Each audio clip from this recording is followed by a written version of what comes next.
Gracias por esperarnos. Señor presidente. ¿Qué tal, Bienvenido. Antonio? Qué gusto enorme estar aquí. Muchas gracias por la visita. No, por favor, te traje un regalo, si no te molesta. Te lo mando así.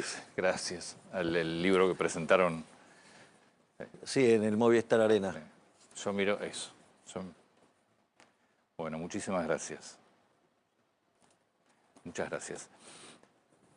¿Me das tu lectura de la elección?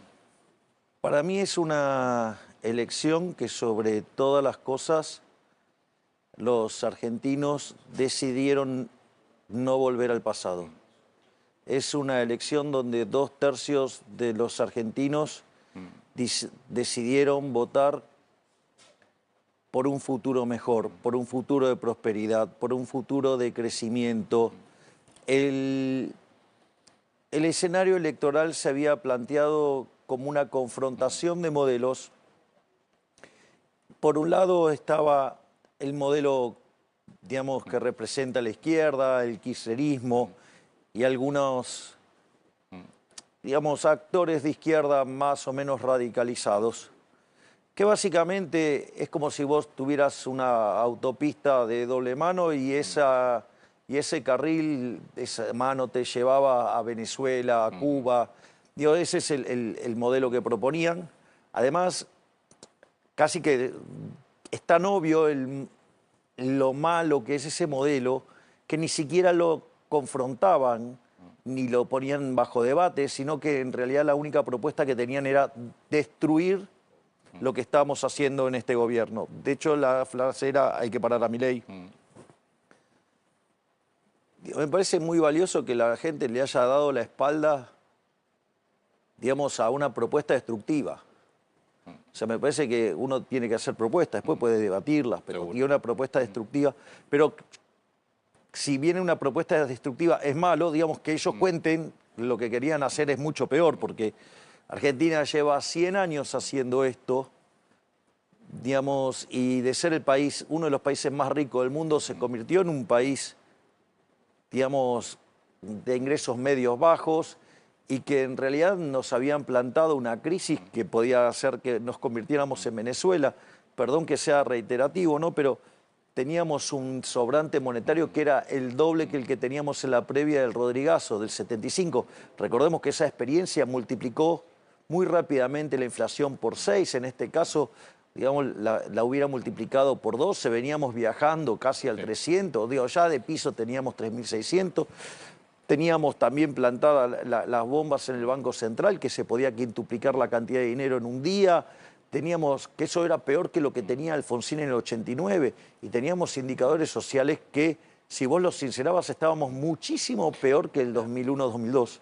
A mí me parece que lo que yo remarcaba de lo que fue la elección de ayer, esto se da en medio de un ajuste muy importante. ¿Lo peor ya pasó realmente? Sí, lo peor ya pasó, pero si me permitís quiero complementar lo de la visión anterior, ¿no? Y después hay una idea de país, digamos, abrazado, digamos, al segmento civilizado del planeta, que trae crecimiento y prosperidad, que vos podés ir por derecha, más a la izquierda, a mayor o menor velocidad, pero... Y eso... Hay 2/3 de la Argentina que quiere eso. Entonces, lo primero que yo busqué en el mensaje de ayer es decir, bueno, tenemos matices, pero queremos el mismo norte. Estamos de acuerdo con las mismas reformas. Las hemos firmado en el Pacto de Mayo. Vayamos y trabajemos por eso. Esas son las reformas. Después, seguramente en el debate va a haber matices, pero no, digamos, una visión cuasi cavernícola de hay que romper todo. Eso por un lado. Me habías hecho una pregunta. Si lo peor pasó. Es que lo peor ya pasó, Antonio. Cuando vos mirás los números de Argentina, nosotros cuando llegamos al poder, el PBI venía en una tendencia decreciente del 3%. Es decir, se llama arrastre estadístico. Si nosotros cuando llegamos, la economía hubiera dejado de caer, la economía caía en el año 3%. Terminó siendo la caída 1,9%. Cuando vos mirás el EMAE desestacionalizado, básicamente en el mes de abril toca un piso y a partir de ahí sale muy fuertemente. Yo me acuerdo de las discusiones donde muchos decían que íbamos a hundir a la economía en una gran depresión por el tipo de ajuste que estábamos haciendo, con caídas de por lo menos 15% del PBI. Había otros que decían que esto era una L, o sea, que tocaba un piso y no levantaba más. Había otros que hablaban de la pipita de Nike, que se iba a haber una recuperación suave, y nosotros hablábamos de una recuperación en B corta, y al final fue un tilde, porque terminó el PBI desestacionalizado de diciembre 6,6% arriba que diciembre del 23. No solo eso, sino que cuando entramos a este año, la economía se venía expandiendo claramente a niveles del 6% y había empezado a acelerar a niveles del 8%.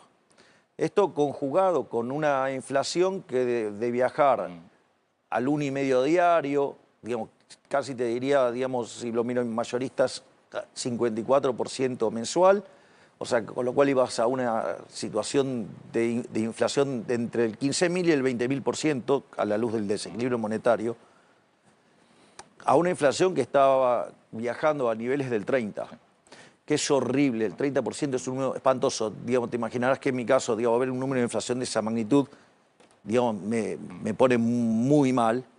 Ahora, pero, digamos, veamos de dónde venimos.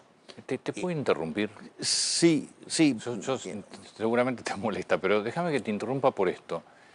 Yo digo, a la gente que viene pasándola, porque los últimos meses la economía se frenó, ¿qué le espera de ahora en adelante? Claro, pero eso es lo que quiero explicar, Claro. qué es lo que le está pasando. En ese contexto donde bajaba fuertemente la inflación, donde la actividad se estaba recuperando de manera muy vigorosa, pensá que si vos seguís ese sendero, si seguías ese sendero, vos estarías duplicando el PBI per cápita en menos de 10 años. O sea, y en 20 años lo cuadruplicás. Eso, digamos, tiene categoría de milagro. Entonces, ¿qué es lo que vos empezó a suceder? Habiendo salido 12 millones de personas de la pobreza, 6 millones que dejaron la indigencia. El kirchnerismo, sí, y la izquierda se dio cuenta que si seguíamos por este camino íbamos a hacer una elección que los iba a dejar totalmente fuera del mapa político. Y a partir de el mes de febrero y sobre todo durante marzo, empezó un torpedeo sistemático a la cuestión fiscal, digo, que es el corazón del programa. Y ese torpedeo permanente sobre, digamos, el equilibrio fiscal y otras reformas que hacen al crecimiento, nosotros fuimos contestando con el fortalecimiento de las instituciones, digamos, fiscal y monetaria. Ahí hicimos el saneamiento del activo del Banco Central, abrimos el cepo y aún en ese clima de euforia no nos quedamos quietos ahí, empezamos la recomposición, digamos, y el saneamiento del pasivo del Banco Central. Esto fue fundamental porque si todas las LEFIs, o sea que eran 20 billones de pesos, hubieran estado vivas a un día, digamos, hoy no, la discusión, digamos, sería otra. Probablemente yo no estuviera aquí, al menos bajo este, digamos, con este trabajo que tengo. En este sentido, digamos, cuando empieza el torpedeo, la consecuencia natural es que te están diciendo que están poniendo bajo escrutinio, ¿sí? Digamos, el equilibrio fiscal. ¿Por qué es tan importante el equilibrio fiscal? Porque el equilibrio fiscal lo que hace es mostrar si vos podés pagar tu deuda. Entonces, en ese contexto, mirá el caso de Argentina. Argentina es uno de los únicos 5 países del mundo que tiene equilibrio fiscal, pero en la línea financiera. O sea, después de pagar intereses. Eso significa que tu deuda no sube. O sea que la relación deuda-producto es no creciente. Es decir, que sos solvente. Es decir, tu riesgo de país debería desaparecer. Ahora, si vos estás todo el tiempo, desde el Congreso, sacaste 40 leyes tratando de romper el equilibrio fiscal, bueno, del otro lado, dicen, bueno, pero ¿va a poder sostener el equilibrio fiscal? Entonces, ¿qué hacen? Digo, los individuos son aversos al riesgo, desarman la posición de Argentina, hizo que el precio de los bonos caiga, eso hizo que el riesgo país trepara. Ahora, eso no es gratis, Antonio. Cuando se produce la suba del riesgo país, se genera un problema de desintermediación financiera, es decir, el ahorro no va a la inversión. El ahorro se te fuga, ¿sí?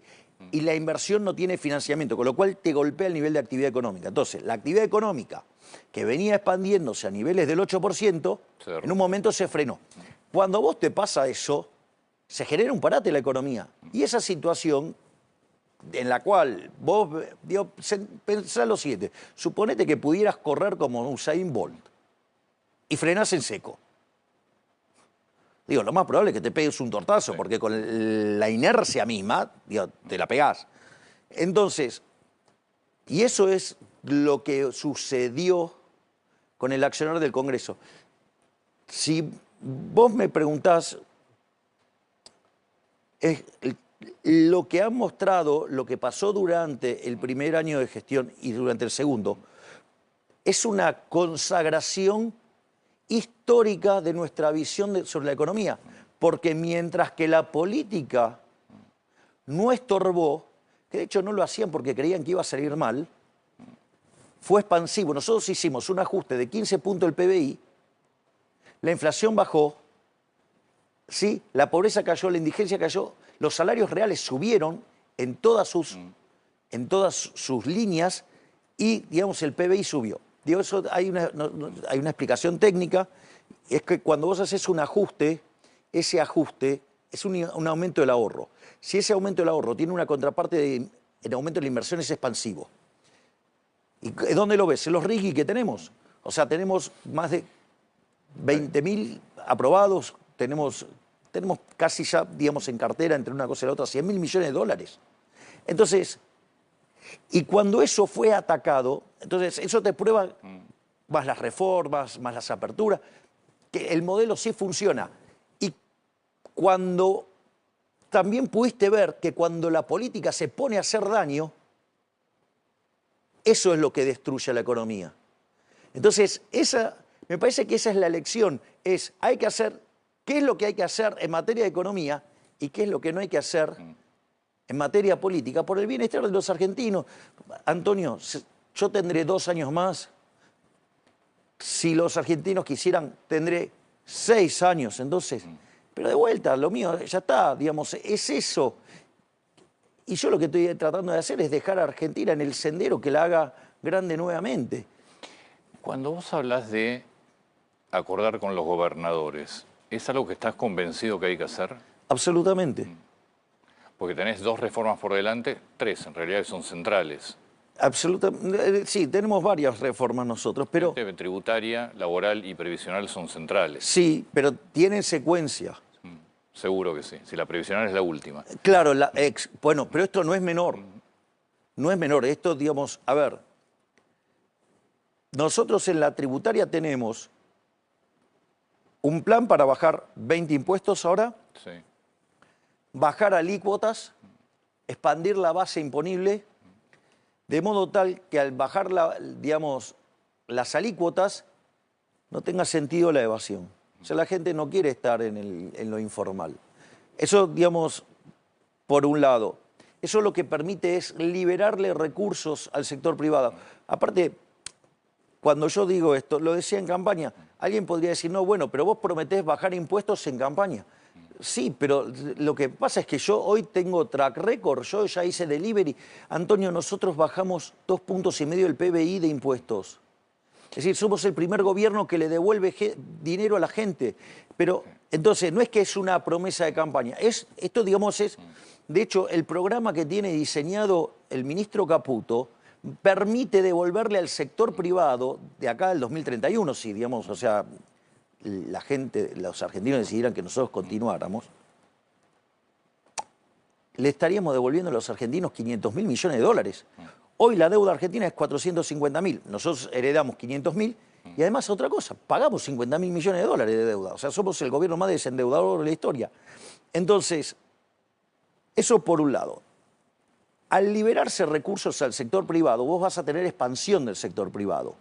Eso nos permite avanzar en una modernización laboral. Y hay algo que es muy interesante. Dicen, no, van por tus derechos. No, no vamos por los derechos de nadie. Hay un régimen contractual vigente que, si a mí me preguntás, es anacrónico. Tiene más de 70 años. No está diseñado para este mundo. No está diseñado para la Argentina de bien, porque si la mitad de los trabajadores están en el sector informal, quiere decir que eso no funciona. Entonces, en ese contexto, fíjate que nosotros lo planteamos así. Seguramente vos lo has notado. Nosotros decimos, si vos querés usar estos contratos, los podés usar. O sea, se sientan las partes y dicen, no, nosotros queremos seguir usando estos contratos. No hay problema. O sea, los insiders probablemente quieran seguir con ese contrato. Es decir, los que ya están adentro del mercado laboral formal. Pero ¿qué es lo importante? Que vos le das flexibilidad a los outsiders, es decir, los que están afuera. Y eso va a permitir que los que están en el mercado informal puedan encontrar algún sistema acordado entre las partes para ser formal. Cuando vos haces eso, vos duplicás la cantidad de trabajadores haciendo aportes. Y eso significa que hay el doble de ingresos disponibles para pagar jubilaciones, para pagar mejores jubilaciones. Eso tenés que acordar al menos con alguna parte de los sindicatos que no está muy de acuerdo. Antonio, esto es como las elecciones, como la pirotecnia electoral. Hay todo un montón de tiros, pero la gran mayoría de los sindicatos saben que esto no funciona. Ellos mismos saben que si lo piensan como negocio, están liquidados. Entonces, yo confío que va a haber mejoras porque yo ni siquiera me estoy metiendo con el pasado. Digo, lo estoy planteando hacia adelante. Entonces ganan todos. O sea, ganan los trabajadores que están informales, que pasan a ser formales, ganan los sindicalistas porque pasan a tener trabajadores formalizados que de la otra manera no lo tenía. O sea, gana, digamos, la recaudación que permite financiar mejores jubilaciones. Digo, ganamos todos. O sea, los únicos que no ganan son los que quieren tener a los argentinos de esclavos. Bueno, afortunadamente, 2/3 de los argentinos dice que quiere la ciudad de la libertad, con matices, pero abrazo eso. Eso te iba a preguntar, ¿te imaginabas este resultado? No. ¿Qué imaginabas en la elección? Me imaginaba que podíamos recortar la provincia de Buenos Aires. Sí. La verdad que la campaña que hizo Diego Santilli fue admirable. Complicadísima.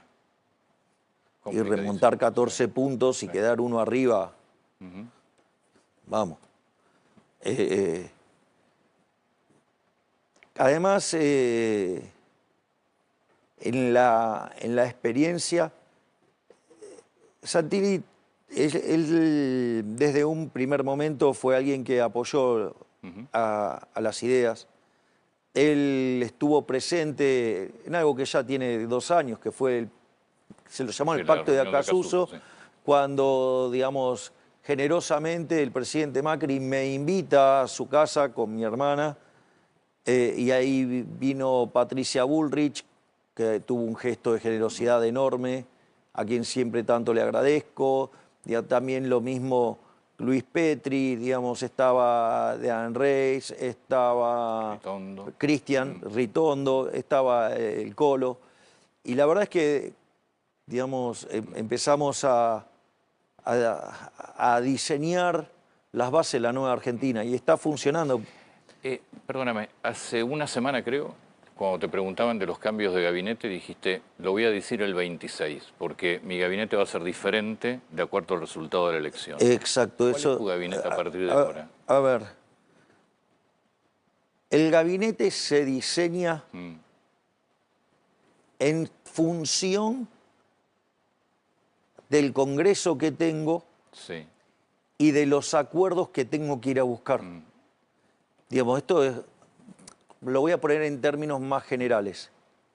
Yo tengo un mandato de la sociedad que es mi programa de propuestas que le hice a la sociedad en el 2023. Sí. O sea, yo tengo un contrato de trabajo que mi job description es, bueno, yo en la campaña dije esto, voy a cumplir esto. Que dicho sea de paso, ya cumplimos el 98% de nuestras promesas de campañas. Y eso está en unas bitácoras que fue armando con el tiempo Manuel Adorni. En ese contexto, digo, como yo también tengo más ambiciones en materia de reformas, bueno, hicimos tan rápido la primera parte, digo, ahora avanzamos en eso. Ahora, yo necesito una contraparte política. Digo, yo no tengo mayorías absolutas, entonces digo, no, esta es mi agenda y bueno, digo, los argentinos decidieron que esta es mi agenda y me la avalaron y la hago. Aún así, digamos, tampoco lo haría de ese modo, pero hoy, digamos, con este resultado, yo lo que digo es, bueno, tengo que ir a buscar los votos que me faltan para poder concretar estas reformas de segunda generación que son tan importantes para los argentinos. Entonces, evidentemente, el resultado es muy fuerte, digamos, porque no solo es que llegamos a 101 bancas en la Cámara de Diputados, acordate que, digamos, se discutía si íbamos a llegar al tercio. Sí. Bueno, lo pasamos largo. No solo eso, digamos, si empezamos a sumar, digamos, aliados y, digamos, estamos claramente en quórum, si vos te fijás, tenemos 20 senadores ahora. Es decir, estamos casi en un tercio. Entonces, y además perdió el control del Senado el kirchnerismo. Digo, lo importante de la elección de ayer es que nosotros sacamos 41% de los votos. Y al kirchnerismo, que es la fuerza más nociva y destructiva de la Argentina, le sacamos 17 puntos. Después hacen ese engendro de sumar peras con banana. Digo, bueno, hay gente que no suma 2 más 2 le da cualquier número menos 4. Pero entonces digo, ¿por qué? Porque suman cosas distintas. Digo, vos tendrías que haber puesto Fuerza Patria. No, eso, Fuerza Patria, porque si yo pongo así, entonces sacamos 60% de los votos, 70% de los votos. O sea, es ridículo, pero no importa. Digamos, o sea, cómo, digamos, han querido esconder lo que era una clara derrota. Pero de vuelta, un elemento tan destructivo como el kirchnerismo, ya hoy es 24%. ¿Y el gabinete? El gabinete se va a construir a la luz del nuevo Congreso, a la luz de las alianzas que tengo que buscar para poder pasar la agenda. Porque acá la a ver, pongamos las cosas en orden. ¿Qué es lo importante y qué es lo accesorio? Lo importante es, digamos, es conseguir las reformas. Sin duda. Ok, entonces mi planteo es, lo importante es conseguir las reformas. La respuesta o el instrumento para eso es el nuevo gabinete. El nuevo gabinete lo tengo que armar porque, a ver, ¿en la cabeza de quién estaba de que pudiéramos ganar la provincia de Buenos Aires? De nadie. Bueno, entonces, si no nos damos cuenta que eso reconfigura la estructura política que tengo que armar para negociar y poder sacar las leyes que yo me comprometí con los argentinos, no estamos entendiendo nada. Por lo cual no hay un cambio de gabinete inmediato. Pero, digamos, ¿cuándo cambia la Cámara? El 10 de diciembre. Bueno, entonces, digo, algo de tiempo tengo. Está bien.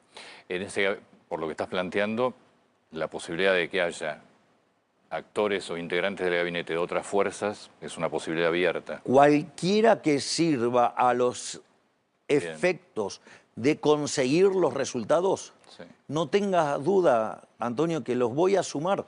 Es decir, yo soy bilardista, pero y si yo me comprometí, mi compromiso es, creo que lo dije ayer, mi compromiso es mi contrato electoral del 2023. A mí me votaron para eso, ahora nos confirmaron que efectivamente queremos ir ahí. Bueno, yo lo voy a hacer. Digo, recuerde que yo vengo del sector privado. O sea, yo, digamos, sé que, digamos, o sea, un job description es, y usted tiene estos objetivos y los tiene que cumplir. O sea... Javier, ¿el grupo fuerte del gobierno sigue siendo el mismo? ¿Y a vos qué te parece? No, yo pregunto. Me parece que he sido bastante claro, digamos, en la postal del discurso. Y eso continúa. Obviamente. Por las versiones y los rumores de enfrentamiento entre Karina Milei y Santiago Caputo. ¿Dónde estaban Karina Milei y Santiago Caputo ayer mientras que yo daba el discurso? En el escenario. ¿Al lado de quién? Es decir, no hay ninguna posibilidad de que eso cambie. No va a cambiar eso. No va a cambiar eso. Digo, ellos son los arquitectos de esto. Es decir, yo soy, digamos, el divulgador, el que lleva las ideas, digo, el que tiene la visión, pero esto, digamos, después el muñeco es el que hacerlo funcionar. Guillermo Francos.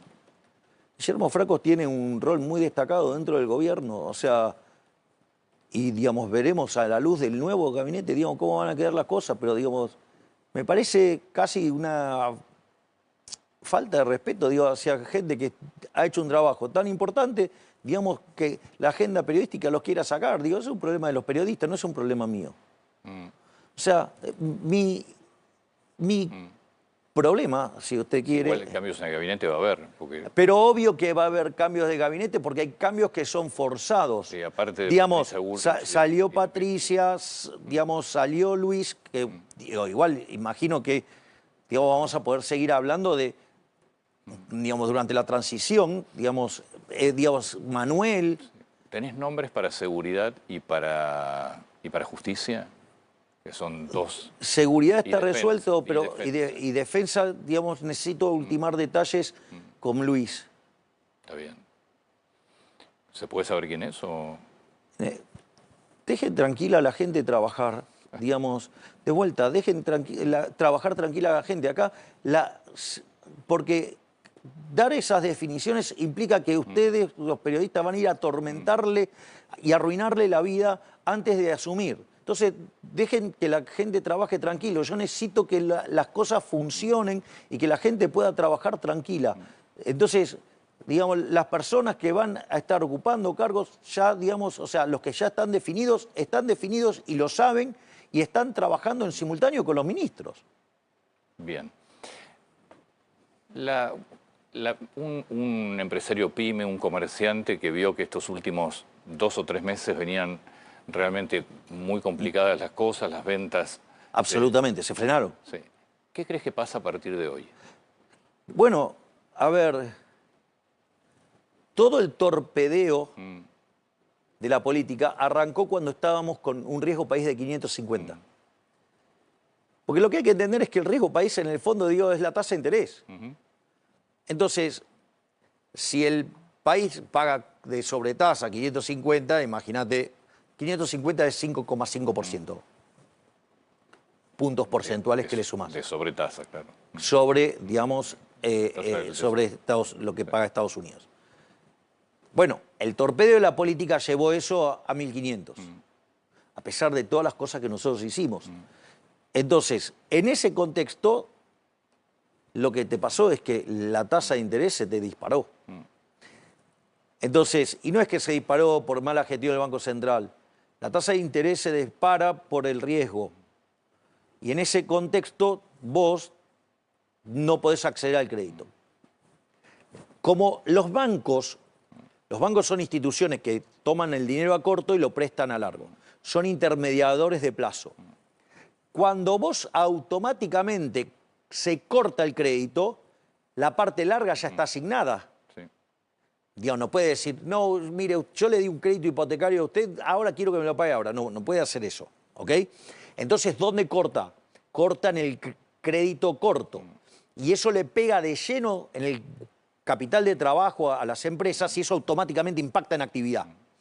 Y si vos tenías planes de hacer algo con el consumo y todo, digamos, se te hizo imposible. Se frenó completamente. Pero yo no lo estoy negando, pero es la consecuencia del torpedeo siniestro que tuvo el Congreso de la Nación desde los meses de febrero, marzo, hasta la última semana previa a la elección. Digamos, ¿se dieron estos resultados? Bueno, el riesgo país hoy es 680.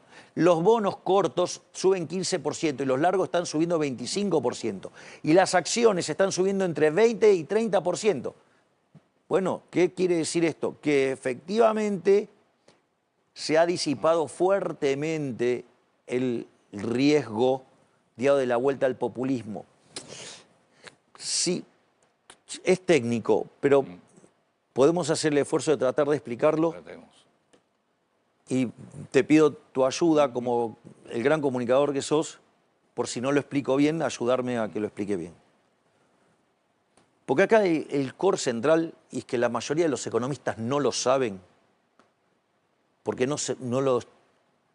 son cosas que los economistas estudiamos allá por fin del siglo XIX y a partir de mediados de la década del siglo XX desapareció de la literatura y muchos no lo tienen internalizado.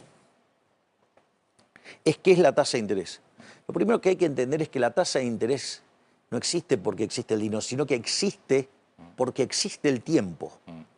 La tasa de interés es un mecanismo de coordinación intertemporal que te sirve para llevar el consumo del presente al futuro o traer del futuro al presente. Por eso el consumo futuro es el ahorro. Sí. Y además, lo que vos tenés es que la forma de pasar la producción del presente al futuro se llama inversión. Entre ahorro e inversión vos determinás la tasa de interés. Pero es el precio de los bienes de hoy respecto de los precios de mañana. Es el costo del tiempo en el lugar donde vos estás. Tiene que ver con el tiempo, digamos, o sea, y eso determina con tus preferencias si vos querés consumir hoy o mañana en el agregado, y eso va a determinar ese precio relativo, y esa es la tasa de interés. Suponete lo siguiente: en el escenario del statu quo, nada cambia, por lo tanto la tasa de interés no se mueve. No. Ahora, suponete lo siguiente, que viene alguien y dice, vengo a romper todo. ¿Qué es romper todo? Todo. No te pago la deuda, te reviento impuestos, te destruyo el derecho de propiedad. Vos ya sabés que eso, digamos, es Cuba, Venezuela. No te dicen Cuba, Venezuela porque tiene mal marketing, pero, digamos, es a donde te llevan. ¿Hay futuro ahí? Para algunos sí, en general no. Digo, no. Entonces, si no hay futuro, digo, ¿cuánto pagarías por un bien futuro? Cero, porque no hay futuro. Por lo tanto, el precio relativo del bien presente respecto al futuro, ¿a cuánto tiende? Infinito. O sea, la tasa de interés se te dispara. Es decir, entonces cuando vos ves a los cuca tirando y la política tirando durante el mes de febrero, marzo, hacia adelante, la contracara natural era que el riesgo país se te fuera a las nubes.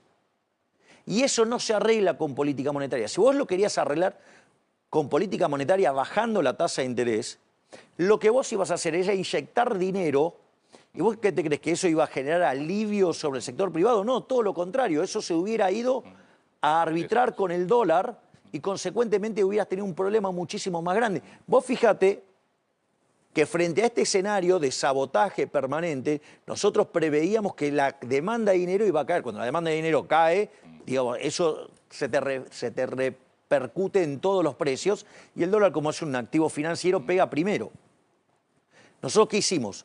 Empezamos a quitar dinero. Vos sabés que si mirás los últimos 4 o 5 años de Argentina, los pasivos totales del Banco Central, la base y los remunerados, es un número que oscilaba entre 35.000 millones de dólares y 45.000 millones de dólares. Digo, la época cuando Sturzenegger fue presidente del Banco Central llegó a 120.000 millones de dólares. Para tener una idea de lo que era la monetización de Argentina, digamos, y el mundo cavernícola que nos dejaron los kirchneristas. Entonces, ese número, digamos, oscilaba entre 35.000 y 45.000 millones de dólares. Cuando llegaba a 45.000 millones de dólares, te atacaban la moneda, venía una DEVA, te llevaba los pasivos del Banco Central, la base monetaria y los remunerados, a 35.000 millones, y ahí se ponían a hacer tasa de interés y pegabas la vuelta. Sí, entonces, digamos, te pegabas la piña en 45, te lo llevaba a 35, porque básicamente lo que está detrás de todo eso es el working capital de la economía argentina, el capital de trabajo. Sí. Es decir, con el dinero que se mueven los argentinos. ¿Vos sabés en cuánto está los pasivos del Banco Central hoy? 25.000 millones de dólares. Sí, ¿a vos te parece que una economía que venía de una inflación del 50 y pico % mensual, la llevaste a 2, de un déficit de 5 puntos del PBI en el Tesoro y 10 en el Banco Central, o sea, 15 lo llevaste a 0?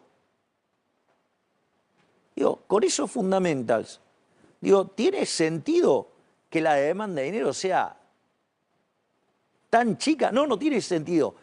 Pero el terror que generaba la posibilidad del retorno del kirchnerismo o de cualquier aberración institucional es lo que generó eso. Es decir, todo este parate y todo, digamos, o sea, cuando la gente quiere encontrar, digo, tiene que mirar a todos aquellos que en el Congreso torpedearon permanentemente al programa. Es decir, aquellos que dicen, no, el hecho de que hayan tenido que ir a Estados Unidos es un síntoma de derrota. No, todo lo contrario. Lo que muestra esto es que cuando nos dejaron aplicar las ideas nuestras, funcionó muy fuerte, aún a contra de todo lo que predecían todos los libros de texto. Cuando la política metió la cola y empezó a torpedear, es donde apareció el problema. Y perdón, te hago una última nota de color. Porque dicen, no, esto no terminó bien, porque en realidad fueron y tuvieron que hacer un acuerdo con Estados Unidos. ¿Vos creés, digo, primero, ¿vos creés que un acuerdo de este calibre, digamos que van a, digamos, entre el swap y, digamos, y las operaciones de deuda, estamos hablando de por lo menos 40.000 millones de dólares, ¿sí? Yo te hago una pregunta, ¿vos creés que eso se consigue así instantáneo? No. La pregunta es, porque hay gente que cree que esto surgió de la desesperación o algo así. ¿Cuándo vino Bessent a la Argentina? Vino en abril, sí, a mediados de abril. Y nosotros, ¿qué era lo que decíamos? Yo me acuerdo cuando salimos del cepo, el lunes era todo euforia. El martes yo llamé a todo el equipo económico a Olivos. Y creían que venían a festejar. Y no era para festejar. Dije, muy lindo lo de ayer, ahora digamos hay que limpiar las LEFI. ¿Cómo? ¿Por qué? Porque les dije, todo el daño que puedan hacer, lo van a hacer. Y efectivamente lo intentaron hacer. Como una posibilidad de eso estaba de que torpedearan tanto el programa económico que nos dispararan el riesgo país y que no pudiéramos financiarnos en el mercado de capitales. Digo que la verdad Argentina es un chiste lo que necesita el mercado de capitales. Argentina el año que viene tiene vencimientos en dólares por 8.500 millones de dólares, 4.000 en enero, 4.500, digamos, en julio. Es un chiste, es una moneda. Pero ¿qué pasa? Pero cuando te empiezan a torpedear y te disparan el riesgo país, eso, digamos, lo ponía, estaba, digamos, bajo discusión. Consecuentemente, lo que hicimos nosotros, ¿qué fue? Empezamos a hablar con el Tesoro de Estados Unidos sobre esta situación. En abril. Sí, en abril la concretamos, pero ya, claro, digo, porque de hecho el propio Bessent da pistas de que eso iba a pasar. Entonces, si las circunstancias lo ameritaran. Bueno, digamos, vinieron, intentaron romper todo. Bueno, nosotros, se cerró el mercado de capitales, ¿qué hicimos? Hicimos el swap. El swap es muy interesante, porque ¿qué es lo que te asegura el swap? Que vamos a pagar. La disponibilidad. Claro, porque si nosotros no pudiéramos salir al mercado, entonces ejecutamos el swap y pagamos. O sea, con lo cual, esto asegura que de acá al final de este periodo, de este mandato, la plata está. Hablando de Estados Unidos, ¿tuviste alguna comunicación? Escribió el presidente Trump felicitándonos y escribió el secretario Bessent. Sí. Así que, digamos, ahí digamos, vamos a... y recibí felicitaciones de varios amigos también, digamos, que tienen cargos interesantes. No sé si lo escuchaste, esto fue en el avión presidencial, ¿no? Hace un ratito. results from the Argentina election? It looks like Milei's party has done well. Wow, what a great question that is. I love that question because that was a big win in Argentina. I want to congratulate the victor, and he was a big victor, and he had a lot of help from us. He had a lot of help. I gave him an endorsement, very strong endorsement, and it was really unexpected to have a victory of that.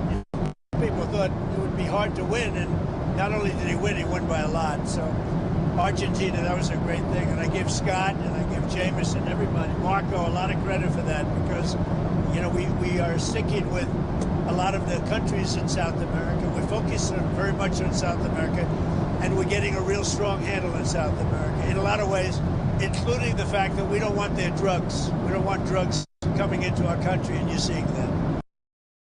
Esto fue hace un ratito. Pero esto es muy importante. O sea, nosotros estamos profundamente agradecidos al trabajo del presidente Donald Trump, a la labor excelente y superlativa del secretario Scott Bessent y una visión clara, profunda y extraordinaria del secretario de Estado Marco Rubio. Lo que está haciendo este grupo de personas, Trump, Marco Rubio y Bessent, están rediseñando el orden geopolítico mundial. Está clarísimo. Bueno, pero esto hay que entenderlo así. Estados Unidos, previo a la llegada de Trump en esta oportunidad como presidente, tenía una política de que a los aliados no se ocupaba de sus aliados y trataba de quedar bien con los que los torpedeaban. Por lo tanto, ¿el incentivo cuál era? Torpedearlo. Torpedear. Con la nueva llegada de Trump al poder, con alguien como Marco Rubio, que entiende la batalla cultural a la perfección, y obviamente, digamos, con alguien, digamos, más anticomunista imposible que Scott Bessent, pues la verdad que todos los tres transpiran batalla cultural. Ellos se dieron cuenta que así no funcionaba y que en este nuevo mundo, donde la palabra clave no es la globalización, sino en este mundo la palabra es geopolítica y qué bloque maneja cada uno, Estados Unidos dijo, el bloque de referencia para Estados Unidos es América. Entonces, decide que va a apoyar a los aliados y que los que no, digamos, ok, listo, no van a ser ayudados. ¿Esto por qué es muy importante? Porque el ataque que se instrumentó contra Argentina en los últimos 9 meses no está solamente pergeñado en Argentina, Antonio. No, lo marca eso Scott Bessent. No, el ataque, claro, bueno, ¿sí? Dios, bueno, porque lo ve perfecto. Entonces, lo que, digamos, el socialismo del siglo XXI tiene distintas franquicias y se van asistiendo unos a otros. Por eso es tan importante lo que está pasando con el caso de Venezuela. Digo, cómo la narcodictadura castrochavista, digamos, primero con Chávez y después con Maduro, fue financiando distintos gobiernos de la región para torpedear a la ideas de la libertad y para tener esclavizada a la gente en el socialismo del siglo XXI. Entonces, la batalla que se libró en Argentina está muy por encima de la discusión que hubo en Argentina. O sea, digamos, en Argentina, la verdad que la calidad de la discusión fue muy precaria. Estoy tratando de ser lo más educado posible. En realidad, digamos, la batalla era mucho más grande. Por eso, digamos, hoy todos los diarios del mundo hablan de la victoria que tuvimos en el día de ayer, donde frente a un programa tan ambicioso en materia de libertad, digo, consigue el apoyo de las urnas y lo consigue fuerte. Digo, no se olvide, Antonio, que nosotros además hicimos 10.000 reformas estructurales. Entonces, me parece que es un buen momento para que también la parte razonable y racional de la política digamos, nos sentemos y hablemos. Sí. Digo, Sí, yo- va a depender fundamentalmente del gobierno, que pero son los que tienen nosotros, que llamar a invitar. pero Antonio, Sí. nosotros ayer mismo abrimos el canal de diálogo. O sea, de vuelta, mi proyecto no es un proyecto de poder. Mi proyecto es devolverle libertad a los argentinos, es darle prosperidad a los argentinos. Yo me comprometí en una agenda con los argentinos. Estoy dispuesto a cumplirla. La que yo creía que se cumplía en el primer año de mandato y que decían que era imposible, la cumplí en 20 meses. Bueno, ahora voy por las reformas de segunda generación. Es decir, yo estoy sí. absolutamente comprometido con la meta. En estas reformas, que es la tributaria y la laboral primero, la previsional en último La lugar. previsional solamente se puede encarar seriamente con la- cuando uno recompone El mercado laboral. el mercado de trabajo. Si no es mentirle a la gente. Perdóname, ¿son reformas que se van a presentar el 11 de diciembre? Ya estamos trabajando. Nosotros tenemos borradores de todo lo que es el Pacto de Mayo. Digo, sugerencia, si querés. El que tiene todo el seguimiento del Pacto de Mayo es Federico Sturzenegger. Bien. Digo, o sea, está todo el Pacto de Mayo, digamos, él es quien, digamos, tiene a cargo, digamos, pensar las reformas. Digo, obviamente que después él interactúa cada uno con el resto de los ministros. Eso es como un ministro playmaker de reformas, Sí. ¿no? O sea, que vendría a ser el base en básquet. Pero vos tenés por eso, pero esas reformas, Nosotros ya tenemos borrador de todas. Lo que ahora necesitamos es sentarnos con un nuevo Congreso bien. y buscar los acuerdos para, digamos, salir adelante. O sea, y yo creo que si el diálogo era, no, voy a frenar a Milei, digo, bueno, eso, digamos, el tango se baila de a dos. Pero en este contexto, nosotros llevamos los proyectos y los discutimos y hay 2/3 de los argentinos que quieren eso. Cuando vos invitás a los gobernadores, lo que siempre marcaron los gobernadores es que se quieren sentar, pero con el presidente. Yo no tengo problema, si estoy dispuesto a sentarme con los gobernadores, yo no tengo problema con ninguno de ellos. Muchos de ellos ayer me escribieron para felicitarme. Yo tengo contacto con ellos, o sea, hay toda una parafernalia fantasmagórica que no existe. Entonces, además, antes yo no me ocupaba de eso. Hace un tiempo que me vengo ocupando activamente. Sí. Bueno, ¿y usted qué cree? Digo, a la luz de los objetivos que yo tengo planteados, cumplirle a los argentinos, ¿lo voy a hacer? ¿O ahora voy a decir no? De vuelta. Yo soy resultadista. El ministro Caputo dijo la semana pasada que 1.500 pesos es un dólar que se siente cómodo. Siempre él lo que dice es que el dólar, mientras que esté en la banda, está en la banda. No, está bien, pero hoy seguramente vamos a tener un mercado donde vamos a ver un dólar ofrecido. O sea, está viendo en el premercado. Está bien, pero Vale. dentro de las bandas es libre. Está bien. Pero tal vez es un valor, si el ministro dice es un valor que me siento cómodo, tal vez empiecen a intervenir, porque además No, hay que sumar. no, pero yo... Ahí también hay una cuestión técnica. Si usted tiene tipo de cambio flexible, Sí. por definición de tipo de cambio flexible, usted no las compra las reservas, porque está emitiendo dinero y genera inflación. Sí, si la compras con superávit a través del Tesoro, te haces de dólares. Y si nosotros compramos... A ver, este gobierno compró 30.000 millones de dólares. No es que no compramos. Y pagamos 50.000 millones de dólares de deuda. Dicho esto, usted también, digamos, si se abre el mercado de capitales, porque baja el riesgo país, Vas a tener ingresos. yo puedo ir haciendo operaciones donde además, como le queda ganancias de capital a la Argentina, puedo acumular dólares sin emitir. O por ejemplo, el Banco Central hoy está fortalecido. ¿Y eso, el fortalecimiento eso se hizo con emisión monetaria? No, fue que el Tesoro tomó deuda con el Fondo Monetario Internacional y le pagó al Banco Central, y eso recapitalizó el Banco Central.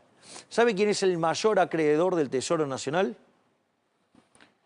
Y hoy el mayor acreedor del Tesoro debe ser el Banco Central. El Banco Central. Entonces, mientras que nosotros tengamos acceso al mercado, tranquilamente podemos recomponer así. El ministro de yo no sé si es Caputo o Bausili, pero en esto, cuando toman alguna decisión sobre intervenir, no intervenir, ¿vos participás ahí o es...? Depende de cuál. ¿En cuál participás? Esto, pero para entender un poco el movimiento. No, yo, digamos, participo sobre los extremos. Está bien. O sea, yo participo en los extremos. O, digamos, yo jugué un rol muy activo en la capitalización del Banco Central. De hecho, el propio ministro Caputo pidió que yo fuera y explicara. Y también jugué un rol central en decir, limpiemos las LEFI, porque si yo tengo 20 billones de pesos venciendo a un día, si el kirchnerismo me hace ruido político, nos van a llevar puesto en la parte monetaria. Eso fue muy criticado por los economistas. Sí. Bueno, lamentablemente, lo que yo noto, digamos, de mis ex colegas, porque digo, yo ya no laburo de economista, ¿sí? Los noto muy precarios en materia monetaria, en materia financiera, y además ignorar qué es estar sentado en la silla eléctrica y tener además un montón de restricciones. Pero esto no, digamos, yo no me senté en ese lugar, no vine a este trabajo a llorar. Yo vengo a resolver problemas, porque es mi naturaleza. Digamos, si usted me trae un problema, yo lo resuelvo. Digamos, o sea, puede ir. Había cuando yo trabajaba en Corporación América, había un dicho que era muy difundido, es: si tenés un problema, andá, lleváselo a Milei y te lo resuelve.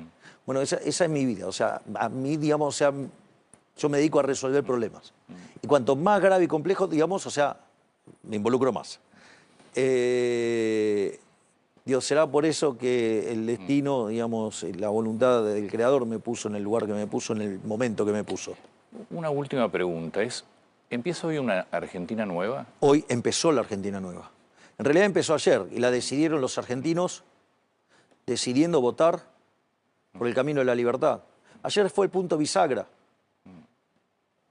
Porque con el apoyo que recibimos los argentinos está claro que podemos empezar a trabajar de manera más profunda y con mejor capacidad de conseguir resultados las reformas que faltan. Hoy, digamos, ayer los argentinos determinaron que decidieron subirse al camino, subirse a la autopista que va a hacer grande la Argentina nuevamente. O sea, eso es mérito de los argentinos. La moneda no estaba en el aire. La decisión estaba en manos de los argentinos. Y 2/3 de los argentinos decidieron que quieren abrazar las ideas de la libertad, con matices, y ese camino que trae la prosperidad. Nosotros somos un instrumento. Este instrumento, si usted quiere, va más por derecha y más rápido. Pero entendemos que hay otras personas que quieren este mismo lugar, pero con una dinámica distinta, y lo entendemos. Y creo que hay un lugar para el diálogo y el debate, que podemos hacer las cosas para que salgan mejor. Muchas gracias por el libro. No, por favor, gracias a usted, Antonio, por recibirme y permitirme que explique. Le pido perdón que a veces me extiendo en las explicaciones. Muchas gracias por su tiempo. No, por favor, gracias a usted, Antonio.